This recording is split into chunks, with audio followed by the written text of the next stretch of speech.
ഹഗ്ഗായി അധ്യായം 1. ദാരിയൂസ് രാജാവിൻ്റെ 2-ാം ഭരണവർഷം 6-ാം മാസം 1-ാം ദിവസം യൂദായുടെ ദേശാധിപതിയായ ഷെയാൽത്തിയേലിൻ്റെ മകൻ സെറുബാബേലിനും യഹോസദാക്കിൻ്റെ മകനും പ്രധാന പുരോഹിതനുമായ ജോഷ്വയ്ക്കും ഹഗ്ഗായി പ്രവാചകൻ വഴി ലഭിച്ച കർത്താവിൻ്റെ അരുളപ്പാട്. സൈന്യങ്ങളുടെ കർത്താവ് അരുളി ചെയ്യുന്നു, കർത്താവിൻ്റെ ആലയം പുനരുദ്ധരിക്കുന്നതിന് സമയമായിട്ടില്ല എന്നീ ജനം പറയുന്നു. അപ്പോൾ ഹഗ്ഗായി പ്രവാചകൻ വഴി കർത്താവ് അരുളി ചെയ്തു, ഈ ആലയം തകർന്നു കിടക്കുന്ന ഈ സമയം നിങ്ങൾക്ക് മച്ചിട്ട ഭവനങ്ങളിൽ വസിക്കാനുള്ളതാണോ? അതുകൊണ്ട് സൈന്യങ്ങളുടെ കർത്താവ് അരുളി ചെയ്യുന്നു, നിങ്ങളുടെ സ്ഥിതിയെപ്പറ്റി ചിന്തിക്കുവിൻ. നിങ്ങൾ ഏറെ വിതച്ചു, കുറച്ചു മാത്രം കൊയ്തു. നിങ്ങൾ ഭക്ഷിക്കുന്നു, ഒരിക്കലും തൃപ്തരാകുന്നില്ല. നിങ്ങൾ പാനം ചെയ്യുന്നു, തൃപ്തി വരുന്നില്ല. നിങ്ങൾ വസ്ത്രം ധരിക്കുന്നു, ആർക്കും കുളിരുമാറുന്നില്ല.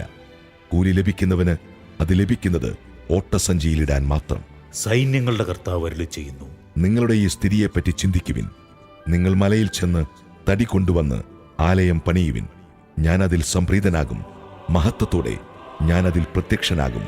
കർത്താവ് അരുളി ചെയ്യുന്നു, നിങ്ങൾ ഏറെ തേടി, ലഭിച്ചതോ അല്പം മാത്രം. നിങ്ങളത് വീട്ടിലേക്ക് കൊണ്ടുവന്നു, ഞാനത് ഊതിപ്പറത്തി. എന്തുകൊണ്ട്? സൈന്യങ്ങളുടെ കർത്താവ് ചോദിക്കുന്നു, നിങ്ങൾ ഓരോരുത്തരും തന്റെ ഭവനത്തെ പ്രതി വ്യഗ്രത കാട്ടുമ്പോൾ എന്റെ ആലയം തകർന്നു കിടക്കുന്നത് കൊണ്ട് തന്നെ. അതുകൊണ്ട് ആകാശം നിങ്ങൾക്ക് വേണ്ടി മഞ്ഞു പെയ്യിക്കുന്നില്ല, ഭൂമി വിളവ് നൽകുന്നുമില്ല. ദേശത്തിലും മലകളിലും ധാന്യത്തിലും പുതുവീഞ്ഞിലും എണ്ണയിലും ഭൂമിയിൽ മുളയ്ക്കുന്നവയിലും മനുഷ്യരിലും കന്നുകാലികളിലും അവരുടെ അധ്വാനത്തിലും ഞാൻ വരൾച്ച വരുത്തിയിരിക്കുന്നു.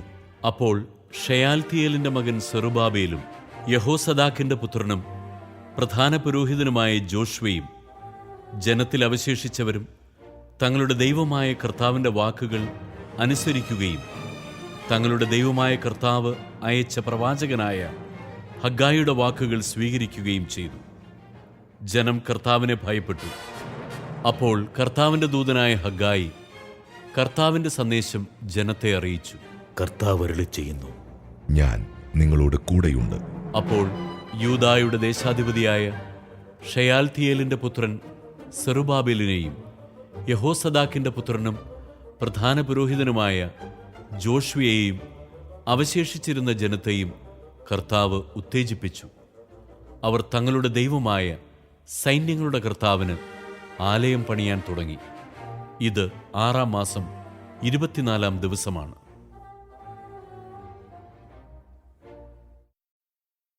അധ്യായം 2. ദാരിയൂസ് രാജാവിൻ്റെ 2-ാം ഭരണവർഷം 7-ാം മാസം 21-ാം ദിവസം പ്രവാചകനായ ഹഗ്ഗായിക്ക് കർത്താവിൻ്റെ അരുളപ്പാടുണ്ടായി. യൂദായുടെ ദേശാധിപതിയായ ഷെയാൽത്തിയേലിന്റെ മകൻ സെറുബാബേലിനോടും യഹോസദാക്കിന്റെ പുത്രനും പ്രധാന പുരോഹിതനുമായ ജോഷ്വയോടും ജനത്തിൽ അവശേഷിക്കുന്നവരോടും പറയുക, ഈ ആലയത്തിന്റെ പൂർവമഹിമ കണ്ടിട്ടുള്ളവരായി നിങ്ങളിൽ ആരുണ്ട്? ഇപ്പോൾ ഇതിന്റെ സ്ഥിതി എന്താണ്? തീരെ നിസ്സാരമായിട്ട് തോന്നുന്നില്ലേ? എങ്കിലും സെറുബാബേൽ ധൈര്യമായിരിക്കുക. യഹോസദാക്കിന്റെ പുത്രനും പ്രധാന പുരോഹിതനുമായ ജോഷ്വ ധൈര്യമായിരിക്കുക. ദേശവാസികളെ ധൈര്യം അവലംബിക്കുവിൻ. കർത്താവ് അരുളി ചെയ്യുന്നു, പണിയുവിൻ, ഞാൻ നിങ്ങളോട് കൂടെയുണ്ട്. സൈന്യങ്ങളുടെ കർത്താവ് അരുളി ചെയ്യുന്നു, ഈജിപ്തിൽ നിന്ന് നിങ്ങൾ പുറപ്പെട്ടപ്പോൾ ഞാൻ നിങ്ങളോട് വാഗ്ദാനം ചെയ്തിരുന്നത് പോലെ തന്നെ എന്റെ ആത്മാവ് നിങ്ങളുടെ ഇടയിൽ വസിക്കുന്നു. ഭയപ്പെടേണ്ട. സൈന്യങ്ങളുടെ കർത്താവ് അരുളി ചെയ്യുന്നു, അല്പസമയത്തിനുള്ളിൽ വീണ്ടും ഞാൻ ആകാശവും ഭൂമിയും കടലും കരയും ഇളക്കും. ഞാൻ എല്ലാ ജനതകളെയും കുലുക്കും. അങ്ങനെ എല്ലാ ജനതകളുടെയും അമൂല്യനിധികൾ ഇങ്ങോട്ട് വരും. ഈ ആലയം ഞാൻ മഹത്വപൂർണമാക്കും. സൈന്യങ്ങളുടെ കർത്താവ് അരുളി ചെയ്യുന്നു, വെള്ളി എന്റേതാണ്, സ്വർണവും എന്റേതാണ്. സൈന്യങ്ങളുടെ കർത്താവ് അരുളി ചെയ്യുന്നു, ഈ ആലയത്തിന്റെ പൂർവ്വമഹത്വത്തെക്കാൾ ഉന്നതമായിരിക്കും വരാൻ പോകുന്ന മഹത്വം. സൈന്യങ്ങളുടെ കർത്താവ് അരുളി ചെയ്യുന്നു, ഈ സ്ഥലത്തിന് ഞാൻ ഐശ്വര്യം നൽകും. സൈന്യങ്ങളുടെ കർത്താവ് അരുളി ചെയ്യുന്നു. ദാരിയൂസിൻ്റെ 2-ാം ഭരണവർഷം 9-ാം മാസം 24-ാം ദിവസം പ്രവാചകനായ ഹഗ്ഗായിക്ക് കർത്താവിൻ്റെ അരുളപ്പാടുണ്ടായി. സൈന്യങ്ങളുടെ കർത്താവ് അരുളി ചെയ്യുന്നു, പുരോഹിതന്മാരോട് ഈ പ്രശ്നത്തിന്റെ ഉത്തരം ചോദിക്കുവിൻ. ആരെങ്കിലും തന്റെ വസ്ത്രത്തിന്റെ അറ്റത്ത് വിശുദ്ധ മാംസം പൊതിയുകയും ആ വസ്ത്രാഞ്ചലം കൊണ്ട് അപ്പമോ പായസമോ വീഞ്ഞോ എണ്ണയോ മറ്റേതെങ്കിലും ഭക്ഷ്യസാധനമോ സ്പർശിക്കുകയും ചെയ്താൽ അവ വിശുദ്ധമാകുമോ? പുരോഹിതന്മാർ പറഞ്ഞു. ഇല്ല. ഹഗ്ഗായി ചോദിച്ചു. ശവശരീരത്തിൽ സ്പർശിച്ച് അശുദ്ധനായ ഒരുവൻ ഇതിലേതെങ്കിലും ഒന്നിനെ സ്പർശിച്ചാൽ അത് അശുദ്ധമാകുമോ? അശുദ്ധമാകും. അവർ പറഞ്ഞു. അപ്പോൾ ഹഗ്ഗായി പറഞ്ഞു, ഈ ജനവും രാജ്യവും എന്റെ മുൻപിൽ അങ്ങനെ തന്നെയാണ്. കർത്താവ് അരുളി ചെയ്യുന്നു, അപ്രകാരം തന്നെ അവരുടെ പ്രവൃത്തികളും അവർ അർപ്പിക്കുന്ന കാഴ്ചകളും അശുദ്ധമാണ്. കർത്താവിന്റെ ആലയത്തിനു വേണ്ടി കല്ലിന്മേൽ കല്ലുവെക്കുന്നതിന് മുൻപ് ഇന്നുവരെ നിങ്ങൾ എങ്ങനെ വ്യാപരിച്ചിരുന്നെന്ന് ചിന്തിക്കുവിൻ. എന്തായിരുന്നു നിങ്ങളുടെ സ്ഥിതി? 20 അളവ് ധാന്യം കൂട്ടിയിരിക്കുന്നിടത്ത് ചെല്ലുമ്പോൾ 10 അളവേ കാണാനുള്ളൂ. 50 അളവ് വീഞ്ഞ് കോരിയെടുക്കാൻ ചെന്നപ്പോൾ ചക്കിൽ 20 അളവേ ഉള്ളൂ. നിങ്ങളുടെ എല്ലാ അധ്വാന ഫലങ്ങളും ഉഷ്ണക്കാറ്റും വിഷമഞ്ഞും കന്മഴയും അയച്ച് ഞാൻ നശിപ്പിച്ചു. എന്നിട്ടും നിങ്ങൾ എന്നിലേക്ക് മടങ്ങി വന്നില്ല.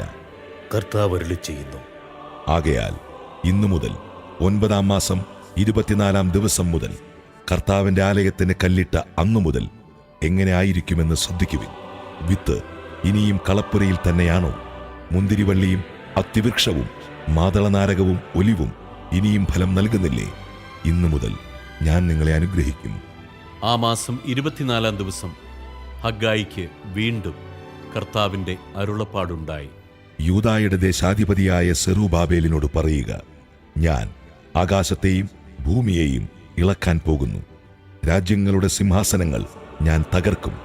ജനതകളുടെ സിംഹാസനങ്ങളുടെ ശക്തി ഞാൻ നശിപ്പിക്കാൻ പോകുന്നു. അവരുടെ രഥങ്ങളെയും സാരഥികളെയും ഞാൻ മറിച്ചിടും. കുതിരകളും കുതിരപ്പുറത്തിരിക്കുന്നവരും സഹയോദ്ധാക്കളുടെ വാളിനിരയാകും. സൈന്യങ്ങളുടെ കർത്താവ് അരുളി ചെയ്യുന്നു, ഷയാൽതീയേലിന്റെ മകനും എന്റെ ദാസനുമായ സെറുബാബേലേ, അന്ന് ഞാൻ നിന്നെ എന്റെ മുദ്രമോതിരം പോലെയാക്കും. എന്തെന്നാൽ ഞാൻ നിന്നെ തിരഞ്ഞെടുത്തിരിക്കുന്നു. സൈന്യങ്ങളുടെ കർത്താവ് അരുളി ചെയ്യുന്നു.